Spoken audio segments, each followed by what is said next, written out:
War didn't just happen on battlefields. It came to small towns like this, without warning. And everything changed overnight. You hear that? That's the echoes of freedom.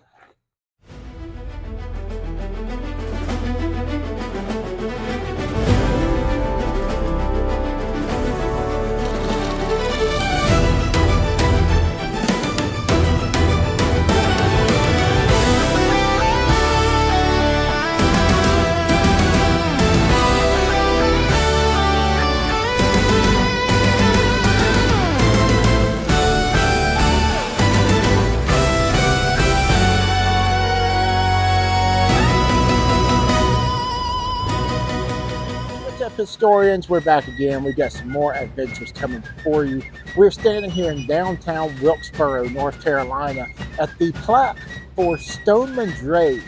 Now you ask, what is Stoneman's Raid? Well, it's an event that occurred at the very end of the Civil War. General Stoneman has orders from General Grant to try and work his way into North Carolina to try and cut off the retreat of the Confederate forces.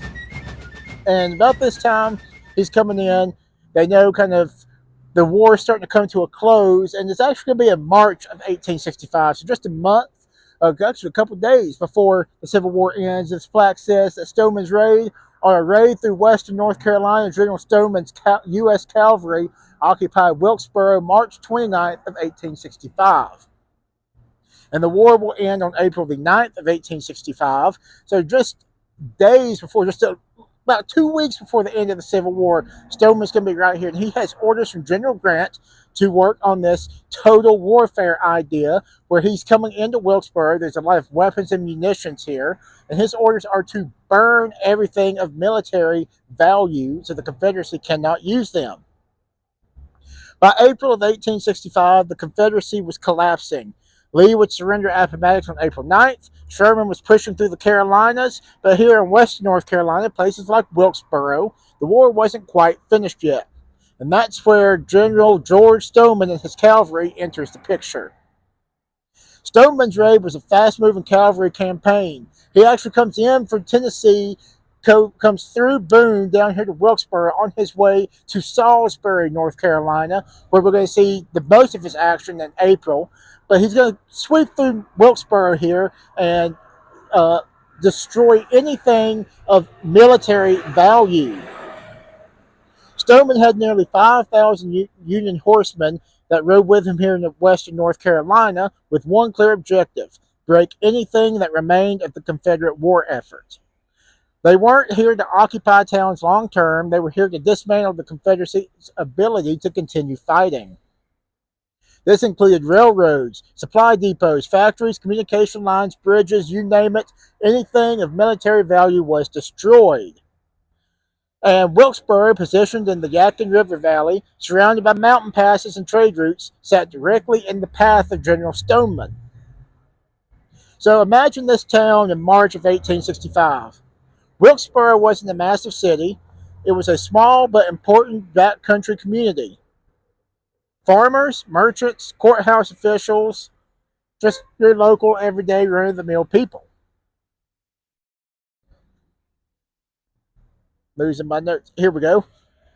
Word would have spread quickly. The Yankees are coming. Think back to the Revolutionary War. The British are coming. The British are coming. Well, here they're saying the Yankees are coming. The Yankees are coming. When Stoneman's cavalry approached, Confederate resistance in the region was thin. The most able-bodied men were already fighting elsewhere in the war. What remained were local militia, home guards, and scattered Confederate supporters. Stoneman's men moved through Wilkes County, seizing horses, confiscating supplies, and targeting anything that could aid Confederate forces.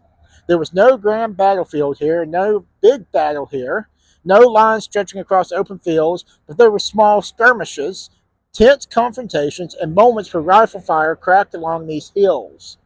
Cavalrymen would dismount, fire carbines from behind fences or tree lines, and push forward quickly. Confederate sympathizers might resist briefly, then fall back into the mountains. Smoke from burned stores or seized government property would drift over town, and people knew the war had arrived, and it moved fast. So standing here in Wilkesboro, it's important to remember that Western North Carolina was deeply divided during the Civil War. Not everyone here supported secession. Mountain communities often had strong Unionist sentiment.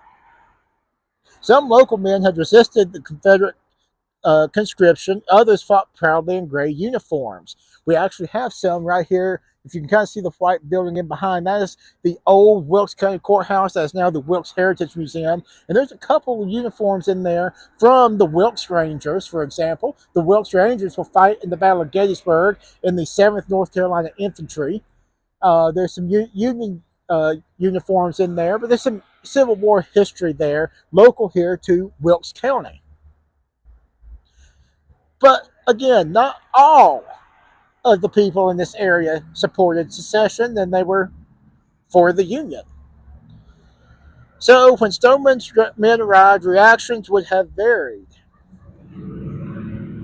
For Confederate loyalists, it felt like invasion. For Union supporters, it may have felt like liberation. I'm going to pause for just a second. That's when the complexity of this region's history, neighbor against neighbor, loyalty split by family lines. Stoneman's raid wasn't about dramatic heroics, it was about systematic destruction. Across western North Carolina, from Wilkesboro to Salisbury and beyond, Union cavalry tore up rail lines, destroyed supply depots, and ensured there would be no safe mountain refuge for Confederate leaders. Just days after their presence here, Stoneman's forces attacked Salisbury on April 12th of 1865, destroying one of the Confederacy's most important supply hubs. Lee had surrendered on April 9th.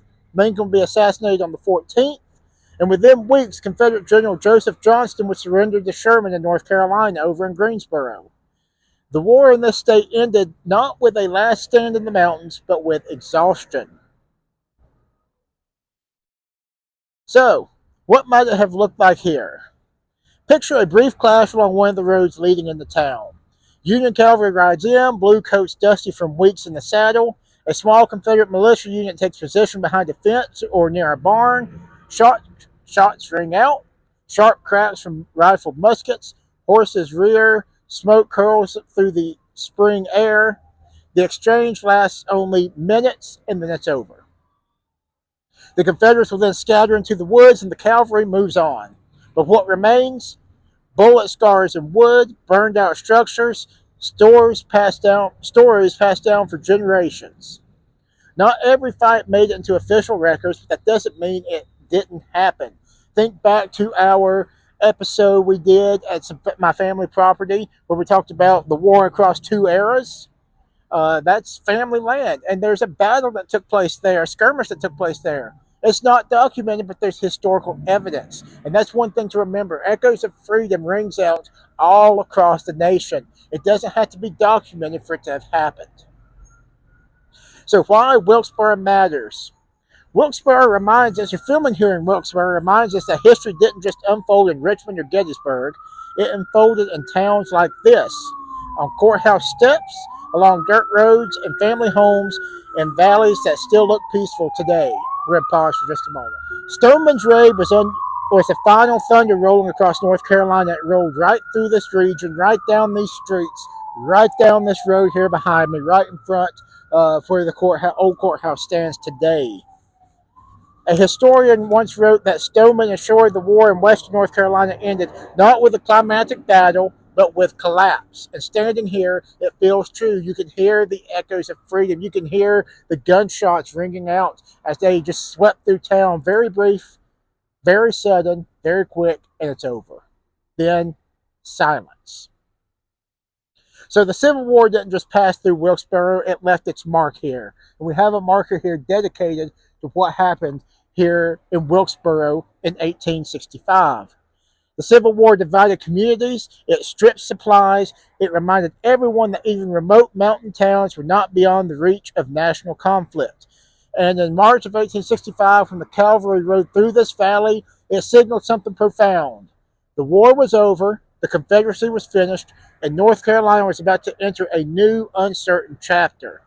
So remember, sometimes the most important history doesn't happen in the biggest cities like Gettysburg. It happens in small towns where ripple effects of war hit close to home. And here in Wilkesboro, those ripples still echo.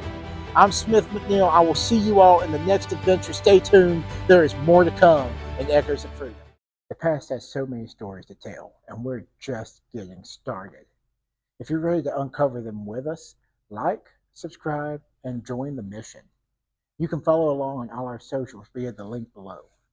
Thank you for tuning in this week, and as always, we will see you on the next adventure.